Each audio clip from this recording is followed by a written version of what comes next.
ఇది కంది చేనండి. యాక్చువల్లీ ఈ రైతే మనకి పొలం అమ్మింది. ఈయన పేరు ప్రకాష్, మన కనసనపల్లిలో ఉంటారు. ఈయనకి 3 ఎకరాలు ఉంది. 1 ఎకరం ఆయన కంది వేసుకున్నాడు, పక్కన మనకి 2 ఎకర్స్ అమ్మారు అనమాట. ఇందులో ఈ కంది స్టార్టింగ్లో అంటే నేను కొనేటప్పుడు అప్పుడే భూమి దున్నుతున్నారనమాట వీళ్ళు.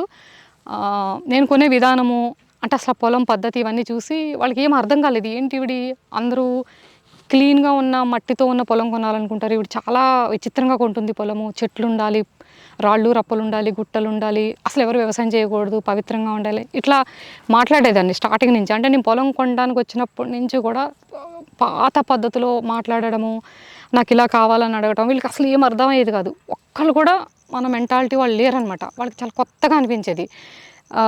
ఈయన అప్పటికి దున్నుతా ఉన్నాడు.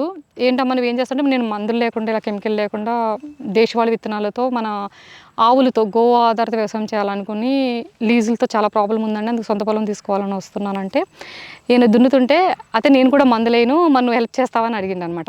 ఇప్పటి వరకు ఈయన ఈ 3 ఎకరాల్లో అక్కడక్కడ అంటే చాలా రాళ్ళు ఉంటాయి, గుట్టలు ఎత్తులు పల్లాలు ఉంటాయి, అవన్నీ ఏం చేయకుండా ఎక్కడైతే వ్యవసాయానికి అనుకూలంగా ఉందో అక్కడ దున్నేసేసి ఇట్లా కందులు పెట్టేసుకునేవాడు.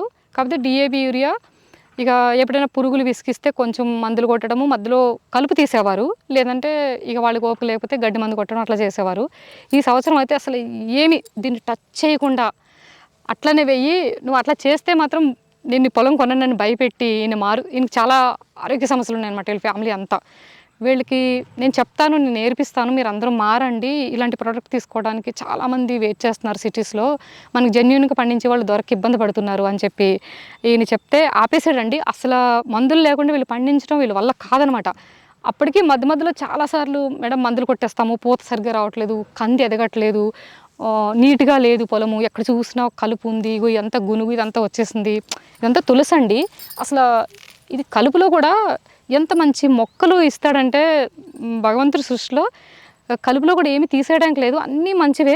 కందులు పండడం అనేది ఎంత మంచిదండి. గునుకు కూడా మీరు తెలుసు దేవుళ్ళకి పెడతారు బతుకమ్మకి, ఇది కూడా మంచి మొక్కే, దీనికి ఒక ఎనర్జీ ఉండడం వల్లే కదా బతుకమ్మలో దీన్ని వాడారు. ఇక్కడ ఎక్కువ ఉన్నది ఒక 70% గునుగు తులసే ఉందండి. ఇంత మంచి అసలు దీంట్లోకి వస్తుంటే తులసి తోటలోకి వచ్చినట్టుంది, ఇంత పవిత్రంగా దానంతరం అదే పుట్టింది. పోనీ వీళ్ళు వేసారంటే వేయలేదు, ఎందుకన్నా తీసేస్తావు, తీయొద్దు అంటే అటు కలుపు తీయకుండా ఇటు కెమికల్ వేయకుండా వీళ్ళ చేత పండించగలిగానండి ఈ సంవత్సరం. ఈ కంది తోట మొత్తం ఇదంతా 1 ఎకరం అనమాట, మీకు కనిపించేదంతా ఇప్పుడే పూత మీద ఉంది. కాకపోతే వాళ్ళు మందులేస్తే ఈ పాటికి ఈ కంది చేను ఇంకొంచెం హైట్ అయ్యి కొంచెం గుబురుగా వచ్చి పూత ఇంకా తొందరగా వచ్చేది. నేను ఏమి వేయనివ్వలేదు, అట్లానే వదిలేసాడు. అటు ఆవులు ఇద్దామంటే మాకు ఇంకా రాలేదు, ఎరువు ఇద్దాం అనుకున్నాము, జీవామృతం నేనే దగ్గరుండి కొట్టిద్దాం అనుకున్నాను, దీనికి మల్చింగ్తో అనగొట్టేసేసి దీని బలాన్ని దీనికి అందిద్దాం అనుకున్నాను, అన్నీ అవ్వలేదనమాట. నెక్స్ట్ ఇయర్ చేస్తానన్న, ఈసారికి మాత్రం ఎంత వస్తే అంత మేమే తీసుకుంటాము, మా కస్టమర్స్కి మాకు కావాలి, నీకు డబ్బులు ఎక్కువ రేటు ఇప్పిస్తానని చెప్పి ఆయన బతిమాలి మొత్తం మీద మన పక్కనున్న రైతుని మేము ఇంకా స్టార్ట్ చేయకుండానే మార్చగలిగాము. అదే అనమాట. ఇది ఇప్పుడు హైబ్రిడే, దేశీయ అయితే వాళ్ళు తీసుకోవట్లేదు. నెక్స్ట్ టైము ఇదే పొలము, ఇంకా ఇక్కడ చాలా పొలాలు మనకి మీ అందరు కస్టమర్స్ అందరికీ కళ్ళ ముందు ఎట్లా పండిస్తున్నాము, ఎందుకంటే నమ్మలేకపోతున్నాం కదా, సిటీస్లో చాలా ఉన్నాయి ఆర్గానిక్ స్టోర్స్. కొంతమంది బాగా చేస్తారు, కొంతమంది మంచిగా తీసుకొస్తారు, తీసుకురాలేకపోతారు, చెప్పలేము. అంటే వాళ్ళు ఎలా చేస్తారో మనకు తెలియదు, మనం ఏం అనలేము. కానీ ఎదురుకుండా చూస్తే బాగుంటుంది అనేది నేను ఈ చుట్టుపక్కల కూడా కొంచెం మనకి దగ్గర సొంత పొలం ఉంటే లీజు తీసుకున్న ఇబ్బంది ఉండదు అనమాట. అట్లా తీసుకుని దేశవాళీ కందులు, మినువులు, పెసలు, శనగలు, నువ్వులు, మన ఆయిల్ కావాల్సిన ఎర్రపల్లి, రెడ్డపల్లి అని ఉంటుంది, ఇప్పుడు నేను తీసుకొచ్చాను. ఈ భూమిలో ఏమేమి పంటలు బాగా పండుతాయి, నేను అసలు ఏం చేయాలనుకున్నాను ఇదంతా మీకు చెప్తాను. ఈ పక్క రైతుతో స్టార్ట్ చేసాం అనమాట. ఆల్రెడీ ఇక్కడ మామిడి తోట ఉంది, అదంతా కూడా ఆర్గానిక్గా కన్వర్ట్ చేశారు లాస్ట్ ఇయర్. కాకపోతే వాళ్ళకి అర్థం కాక కన్ఫ్యూజ్ అవుతున్నారు. ఇప్పుడు నేను దగ్గరుండి హెల్ప్ చేస్తానని చెప్పాను.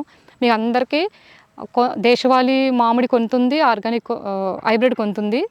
పూర్తిగా ఆర్గానిక్ కన్వర్ట్ చేసి మామిడి పళ్ళు కూడా మన దగ్గరే, మీరు ఎకో ఫ్రెండ్లీ మార్కెట్కి మన పొలం వచ్చినప్పుడు ఇవన్నీ అందుబాటులో మీరే కోసుకునేలాగా, మీరు అసలు ఎలా పెంచుతున్నారో చూసేలాగా ఏర్పాటు చేయాలనుకుంటున్నానండి. సిటీకి ఎంత దూరం ఉంది అసలు ఏంటనేది నేను అక్కడ చెప్తాను. ఇదనమాట. ఈ సంవత్సరం ఈ కందులు మనకి వీళ్ళ ఓనర్ తీసుకోగా మిగిలిన మాకు వస్తే మిగిలిన మనకి క్లోజ్ కస్టమర్స్కి అందివ్వాలనుకుంటున్నానండి. ఇది అంటే కలుపులో కూడా ఇంత అద్భుతంగా ఇక్కడ కలుపు వచ్చిందంటే, మాకు సిటీలో ఎక్కువ చేదురుప్ప, మన ఒయ్యారబామ్ అంటారు, అది మళ్ళీ ప్రమాదం, అది ఎక్కువ వస్తుంది. కానీ వీళ్ళకి ఏంటో ఆల్మోస్ట్ అంతా గునుగు ఇంకా తులసే ఉందండి. ఎంత బాగుంది. మనం పెంచాలంటే ఇలా తోటలాగా తులసిని పెంచగలమండి? పెంచలేము కదా. సృష్టిలో ఇన్ని అద్భుతాలను ఎందుకు గ్రహించారో తెలీదు. మొన్న అన్నకి చెప్తే అవును బాగానే ఉంది, దీనివల్ల ఉపయోగం ఉంటుందంటే పెస్ట్ రాలేదండి. ఇప్పుడు ఆయన మందు కొట్టలేదు, యూరియా లేదు, డిఏపీ లేదు. ఆయనకేమో భయం, అరే పురుగులు వచ్చేస్తాయి మేడం, నాకు పూత రావట్లేదు అంటున్నాడు. ఎక్కడ అసలు నీట్గా ఉంది. మనం మనస్ఫూర్తిగా సంకల్ప బలంతో అన్నీ తెలుసుకుని చేయగలిగితే నిజంగా సక్సెస్ అవుద్దేమో అన్నంత అద్భుతంగా ఉంది ఇదంతా. ఇది కూడా ఆవులు తినే గడ్డి అనమాట. దీనివల్ల కూడా ఏమీ కలుపుకి ప్రాబ్లం ఉండదు. ఆవులు తింటాయి, మనకి పచ్చగడ్డలు ఇది ఒక రకము. ఇందులో ఏది కూడా కలుపు పనికిరాంది లేదు. పక్కనేమో ఎంత రేగి చెట్లు ఉన్నాయి, ముళ్ళ కంచెలాగా మనకి, అంటే ఫెన్షింగ్కి రేగికి చాలా ముళ్ళు ఉంటాయి. దాన్ని దాటి ఆవులు పశువులు కూడా ఇటు రావు. సృష్టి మనం వదిలేస్తే దానంతట అదే అద్భుతంగా వ్యవసాయం చేసుకెళ్ళిపోద్దండి. విత్తనాలు చల్లడం అంతే. కొన్ని అయితే పక్షులే జల్లేస్తాయంట, ఫ్రూట్స్ లాంటి అలాంటివి. ఇంక ఇలాంటి పంటలు అయితే మనం చేయవలసిందే. ఇక్కడ వేప చెట్లు కూడా ఎక్కువ ఉంటాయి. ఇదంతా టేకు. మంచి ప్లేస్ దొరికిందండి. అసలు ఎన్ని సంవత్సరాలు సొంత పొలం కోసం రీసెర్చ్ చేశాను, ఎక్కడెక్కడ తిరిగాను, ఎలాంటి పొలం దొరికిందో మనకి ఎంట్రన్స్లో మీకు చూపిస్తాను.